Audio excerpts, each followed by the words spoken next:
21-ാം നൂറ്റാണ്ടിലെ ഇന്ദിരാഗാന്ധിയുടെ പ്രതിച്ഛായ മാത്രമല്ല, അതേ പ്രവർത്തന മികവും പ്രിയങ്ക ഗാന്ധിയിൽ ഉണ്ട് എന്നുള്ളതാണ് പ്രവർത്തകരുടെ വാദം.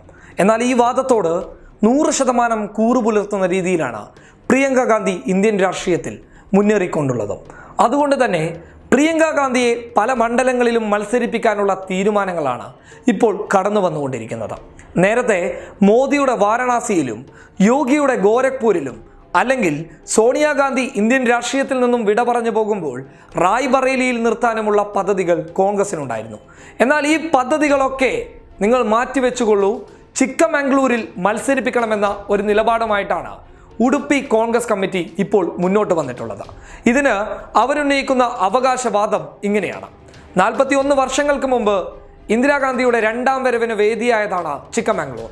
അതുകൊണ്ട് തന്നെ ഈ മണ്ഡലത്തിൽ ഇന്ദിരയുടെ പ്രതിച്ഛായവും അതേ പ്രവർത്തന മികവുമുള്ള പ്രിയങ്ക ഗാന്ധി മത്സരിച്ചാൽ നിലവിൽ BJPയുടെ തീപ്പൊരി നേതാവ് ശോഭ കരന്തലജെയാണ് ഇപ്പോൾ ഇവിടുത്തെ MP.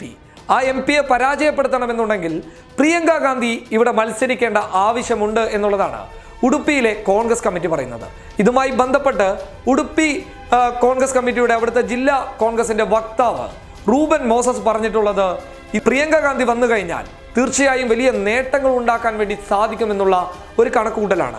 റോബൻ മോസസ് പറയുന്നു, പ്രിയങ്ക ഗാന്ധി ചിക്കമംഗ്ലൂരിൽ മത്സരിച്ചു കഴിഞ്ഞാൽ കേന്ദ്രത്തിലേക്ക് കർണാടകയിൽ നിന്നും ഒരുപാട് സീറ്റുകൾ കടന്നു പോകും എന്നുള്ളതാണ്. അതായത് ഇന്ദിരാഗാന്ധിയുടെ ആ ഒരു തരംഗം പ്രിയങ്ക ഗാന്ധിക്ക് മണ്ഡലത്തിൽ മത്സരിച്ചു കഴിഞ്ഞാൽ ഉണ്ടാക്കാൻ സാധിക്കുമെന്നുള്ള ഒരു വിശ്വാസമാണ് റോബൻ മോസസ് മാധ്യമങ്ങളോട് പറഞ്ഞിട്ടുള്ളത്. എന്നാൽ ഈ ആവശ്യം ഉന്നയിച്ചുകൊണ്ട് കേന്ദ്ര നേതൃത്വത്തെ ബന്ധപ്പെടാനുള്ള ഒരുക്കത്തിലാണ് ഉടുപ്പി കോൺഗ്രസ് കമ്മിറ്റി. എന്നാൽ ഇതേ കർണാടക മറ്റൊരു ചരിത്രം എന്ന് പറയുന്നത് 1999-ൽ സോണിയാഗാന്ധി അമേഠിയിലും അതുപോലെ തന്നെ ബെല്ലാരിയിലും മത്സരിച്ചിട്ടുണ്ട്. അതായത് കർണാടകയിലാണ് സോണിയാഗാന്ധിയുടെ കന്നി അംഗം തുടങ്ങിയത് എന്ന് വേണം പറയാൻ. അന്നായിരുന്നു ചരിത്രത്തിൽ ആദ്യമായിട്ട് രാഹുൽ ഗാന്ധിയും പ്രിയങ്ക ഗാന്ധിയും തിരഞ്ഞെടുപ്പിനെത്തിയതും സോണിയാഗാന്ധി വലിയ ഭൂരിപക്ഷത്തോടു കൂടി അവിടെ വിജയിക്കുകയും ചെയ്തു. എന്നാൽ ഒടുവിൽ അതിനുശേഷം സോണിയാഗാന്ധി അവിടുത്തെ MP സ്ഥാനം രാജിവെച്ച് അമേഠിയിൽ മാത്രമായി ഒതുങ്ങി പോവുകയായിരുന്നു. എന്നാൽ ഇതിനുശേഷം കോൺഗ്രസിന് ഒരു വലിയ മുന്നേറ്റം കർണാടകയിലെ ചിക്കമംഗ്ലൂരിൽ ഉണ്ടാക്കാൻ വേണ്ടി സാധിച്ചിട്ടില്ല എന്നുള്ളതാണ്. 1991-ലും 99-ലും മാത്രമാണ് ചിക്കമംഗ്ലൂർ കോൺഗ്രസിനോടൊപ്പം നിന്നിട്ടുള്ളത്. എന്നാൽ അതിനുശേഷം BJPക്കൊപ്പം നിൽക്കുന്ന ഒരു സാഹചര്യമാണ്. 1991-ലും 99-ലുമാണ് കോൺഗ്രസിനോടൊപ്പം ചിക്കമംഗ്ലൂർ മണ്ഡലം നിന്നിട്ടുള്ളത്. എന്നാൽ അതിനുശേഷം അവിടെ BJP തരംഗമാണ് ഉണ്ടായിട്ടുള്ളത്. എന്നാൽ ഈ തരംഗത്തിൽ നിന്ന് പരിപൂർണമായിട്ടുള്ള ഒരു മോചനം കോൺഗ്രസിന് ഇതുവരെ നേടാൻ വേണ്ടി സാധിച്ചിട്ടില്ല. അതുകൊണ്ട് തന്നെ പ്രിയങ്ക ഗാന്ധി ഇവിടെ മത്സരിച്ചു കഴിഞ്ഞാൽ, അതായത് അവർ കാരണം പറയുന്നത് ഇന്ദിരാഗാന്ധിയുടെ 2ാം വരവിന് കാരണമായ ചിക്കമംഗ്ലൂർ മണ്ഡലത്തിൽ പ്രിയങ്ക ഗാന്ധി മത്സരിച്ചു കഴിഞ്ഞാൽ അത് കർണാടകയെ മൊത്തമായി ബാധിക്കുമെന്നും അത് വലിയ രീതിയിലുള്ള ഒരു നേട്ടം കോൺഗ്രസിന് ഉണ്ടാക്കി കൊടുക്കുമെന്നുള്ള ഒരു വാദമാണ് ഉടുപ്പി കോൺഗ്രസ് കമ്മിറ്റിക്കുള്ളത്.